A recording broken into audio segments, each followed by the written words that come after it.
Hi, this is Sarah Meixel with the Pig Site, and today we're here with Dr. Derald Holtkamp. He is a professor with the College of Veterinary Medicine at Iowa State University. Thanks for being with us today, Derald. Glad to be here, sir.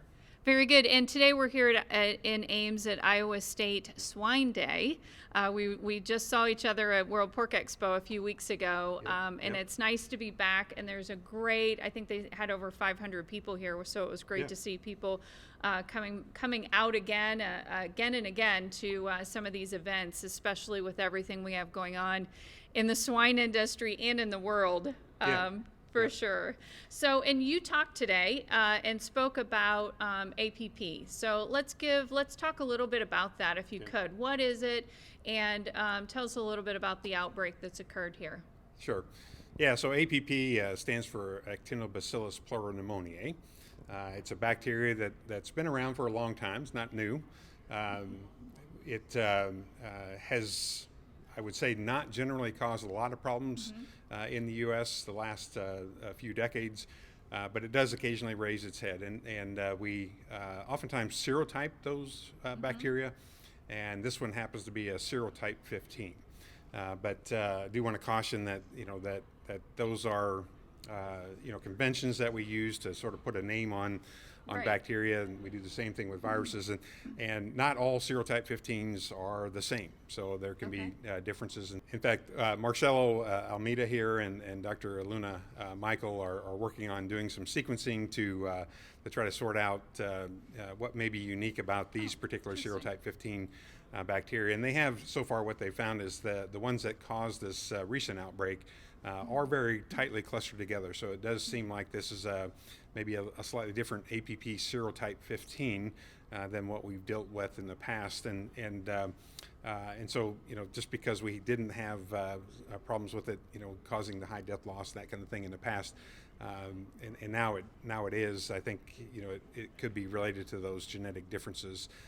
Could also be that there's some stress events that happen with a lot of these cases, and so that could be related too. But those types of things happen all the time. So we really think it's probably something has changed with that, what we still call serotype 15, but it's causing a little bit more problems than it had historically.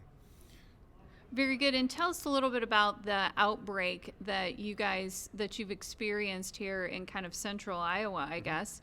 Kind of the back end of last year, I think, right? In 2021 going into 2022. Yeah. So, this APP serotype 15 has been around for a while. It occasionally would pop up, as far back as 2010 U.S.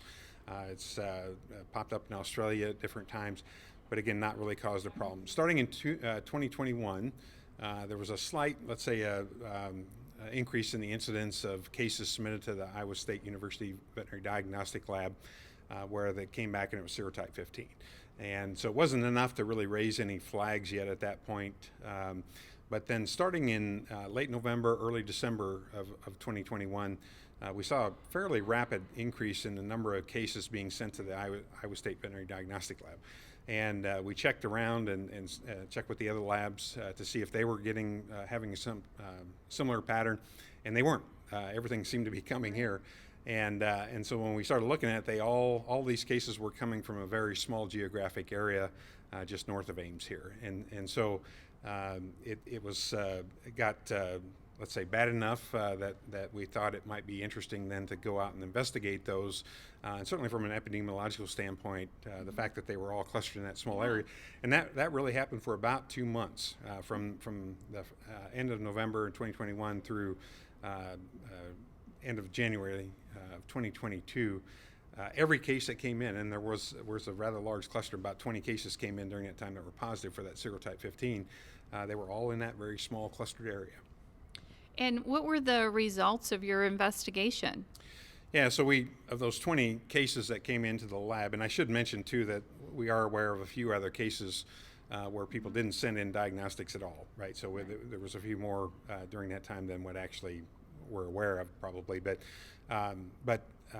we went out, what we decided to do, there was 9 production companies that had sites that had positive cases submitted, again, in that small geographic area. So we set out to do one investigation for each company. I would investigate one site. 2 of them declined, so we ended up doing 7. And so we approached that from the standpoint of hazardous, what we call hazardous analysis and epidemiological investigation. So we wanted to understand what happened on those farms in a 2-week period before the outbreaks occurred on each farm. And we wanted to document also the death loss they experienced. We also asked them about how they treated them and things like that. And so we wanted to get a kind of a good assessment of what was going on. From the investigation that we did, a couple things came out of that. One, I think all along we were asking ourselves, why just in that small area? Why not, why didn't it spread other locations during that 2 months? And so, we looked at things like market loads, our marketing pigs, and 3 of the 7 that we investigated were in the marketing phase, so they were sending market trucks all around Iowa. Again, but why did it just stay here, right? And one of the common links that we did find, though, was rendering. 5 of the 7 sites that we investigated did use rendering. The other 2 used composting. And of the sites that were rendering, they all used the same company.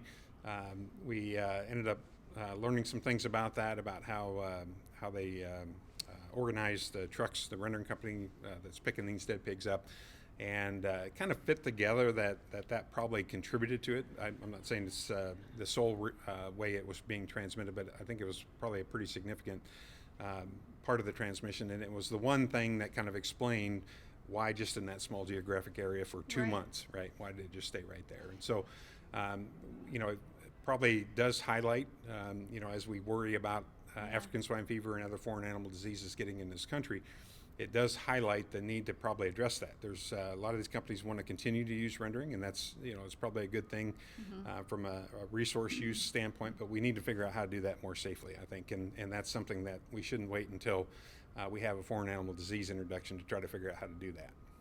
Right, and I guess for producers or integrated operations, the alternative to that is composting, as you said, and having some type of process in place to be able to destroy those pigs and take care of all that on site, right? Right. Yeah, and from a biosecurity standpoint, that's a much safer option, right? And it's the situation is that not all these companies are set up to do that right away. It does take a capital investment to build some facilities to do that in. You have to worry about where to get that carbon source to do the composting well, and it takes time to do that too. And one of the things that came out of this that really, I guess, maybe shouldn't surprise me, but we, because of the current labor market, we're really pushing employees hard, right? They're being asked to do a lot, and asking them to manage a compost pile is just one more thing, right? And I think a lot of the companies just can't get there yet today. Right, and I think one of the things, though, that we learned from avian influenza is the value of being able to do that, right? Is really contains disease on that farm, and it doesn't nothing leaves that has any disease, which is a huge biosecurity positive to keep it this biocontainment that we've talked about previously. Yep, exactly. That's the right word, and that is that's something we haven't paid a lot of attention to in the past, and is something I think more and more we need to pay attention to. And you're absolutely right with this recent high-path AI outbreak. That is one of the things they really focused on, was getting those birds euthanized and or depopulated, and then disposed of on site, so they weren't spreading that around, getting that all done quickly, right, as fast as you can. And so a recognition that the longer you have birds there shedding virus, the more potential problems that's going to cause you. Very good. Well, thank you so much for all the information, Dr. Holtkamp. It's one more thing I feel like we need to add to the list of things to work on, right? When it comes to biosecurity, there's just a lot, having been at the conference today, there's a lot of areas that we still really need to think through, I think, as an industry here in the United States and Canada from that perspective. So, absolutely, a lot of work yet to do. Very good. Well, thanks so much for your time today. All right. Thanks, Sarah. This is Sarah Mikesell with the Pig Site.